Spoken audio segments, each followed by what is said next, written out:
Hey guys, make sure to subscribe and hit that notification bell to be updated every time I make a new video. Thanks, let's begin. If you'd like to support the channel even further, hit that join button next to the horror shark icon and join the channel for as little as $1.99 a month. It would greatly help me out and I would really appreciate it.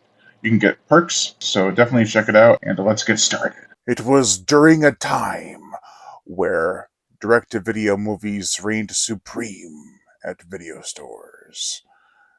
It seems like a lifetime ago, almost as if it took place during.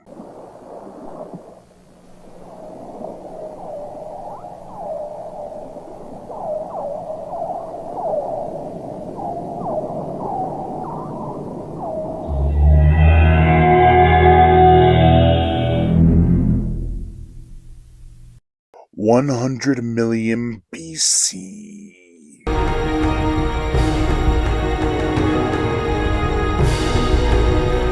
This is the 2008 action-adventure creature feature from director Griff First, who also directed Lake Placid 3, Swamp Shark, Arachnoquake, Raging Cajun Redneck Gators, and his latest film, A Breed Apart.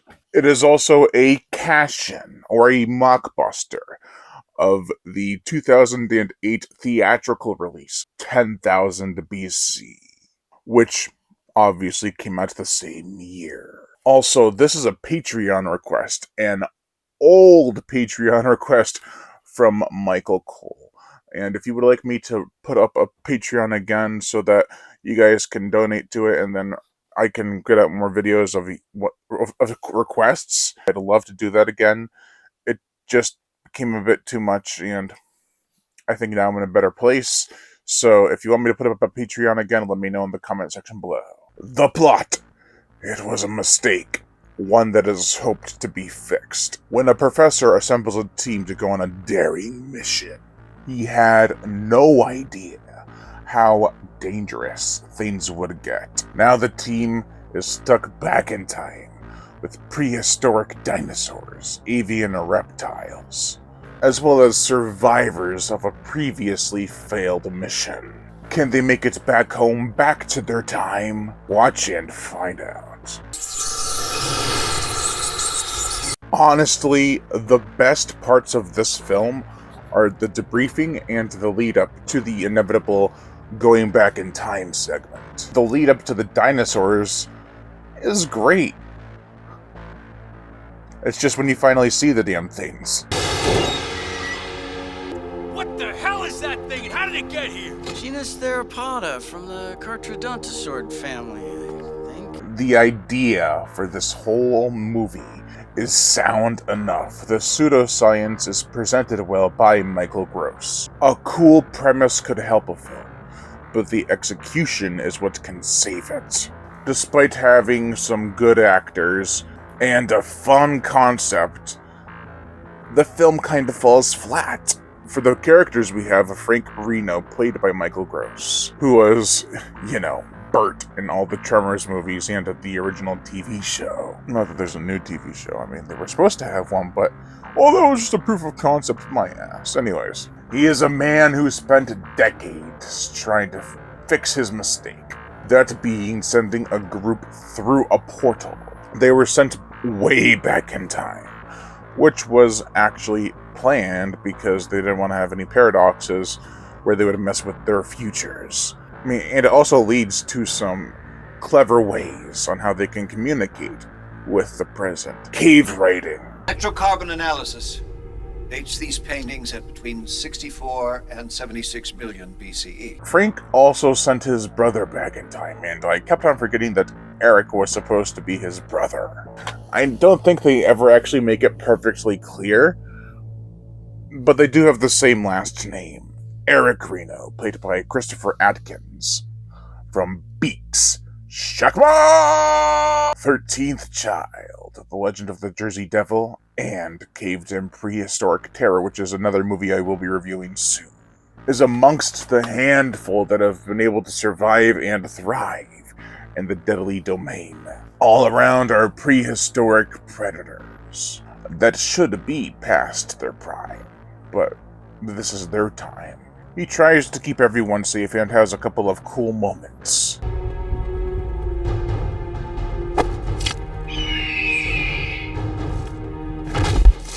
But he's not the only one Frank went back for.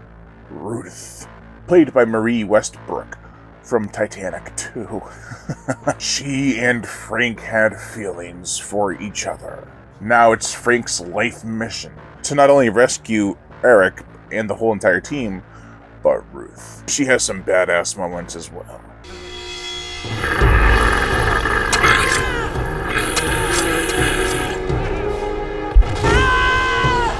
Betty, played by Wendy Carter, from 2008's Copperhead, an elusive snake film that I actually really enjoyed. She's another one of the survivors. She's with Eric, and they make for a sweet couple. Stubbs, played by Phil Burke, has a sort of hopeful outlook. He is the one who drew the message in the past to be found in the future. He also drew some stuff to mess with people, which is freaking hilarious. Ellis Dorn, played by Greg Evigan, from Deep Star 6, Cerberus, Megaconda, Terrorbirds, has a small yet memorable role in the film. He is a lieutenant commander who oversees the preparation for the send-off. The rest of the characters are pretty much just miscellaneous soldiers. I mean, some do survive longer than others, but they're not that memorable. The segment that takes place during the prehistoric times literally only lasts 30 minutes. It's from 16 to 46 minutes. Come on now. No, Frank. No, Frank. The rest of the film is set in modern times. The second half of the film basically is just our characters running around chasing a Carcharodontosaurus, or as they call him, Big Red.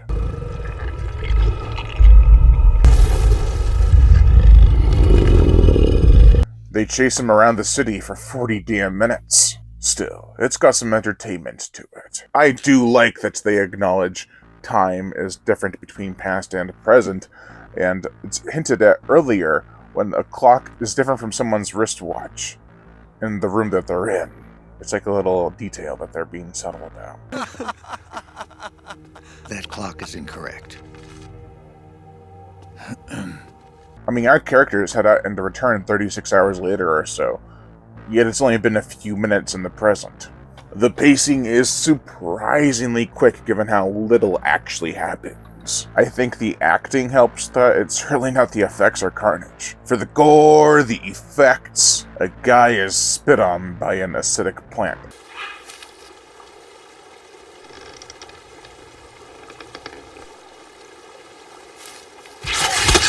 Some bloody spear against dino action, and a guy is bitten too. My problem is not the lack of gore, though. It's the effects. These effects, while not the worst I've ever seen in a dinosaur film, certainly are subpar. The Carcharodontosaurus looks like a hand puppet to me. Like, its mouth is... I don't know how to describe it. I used to have a toy that you could stick your hand in underneath the neck and it had, like, you can control the jaws. That's what it reminded me of.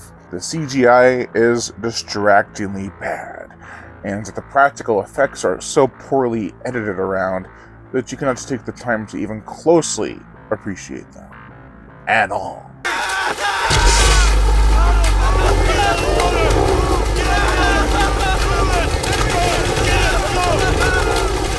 You can't even tell what they're doing. The dinosaurs, either they're attacking or stalking our characters, but the cuts of them are so quick that you're like, what? What was that? Why'd it look like shit? For the motion picture soundtrack, Ralph Rickerman, who also composed 2005's War of the Worlds, and then War of the Worlds 2: The Next Wave, as well as King of the Lost World, brings to life a grand, epic score to this film that is almost too good for it, to be honest. His work with the movie company The Asylum sort of set their template for how movie scores sound for the action and adventure variety. It's got a good sense of high stakes with rip-roaring sections. Nothing that sticks out as too memorable, though, I will say. The piano pieces are definitely the strongest parts, if I do say so myself. While the movie is well-paced and acted, it still needed a couple of major things. Better effects, or even just the practical stuff, and more time spent in the past. I get the budget limitations, but I figured it would cost less to have the film set outside in the valley, or whatever. There are more of the film. Regardless, I did find enjoyment with this film. It's one of the better asylum ventures from around this time. That's gonna do it for this video, guys. You have been watching The Horror Shark, and I have been your host, Brian Gatto. Make sure to like, comment on, as well as share this video. Join my channel as a member, or even just suggest that you want a Patreon put back up so that you guys can donate to that too. Also hit that notification bell to be notified every time I make a new video, and as always, subscribe.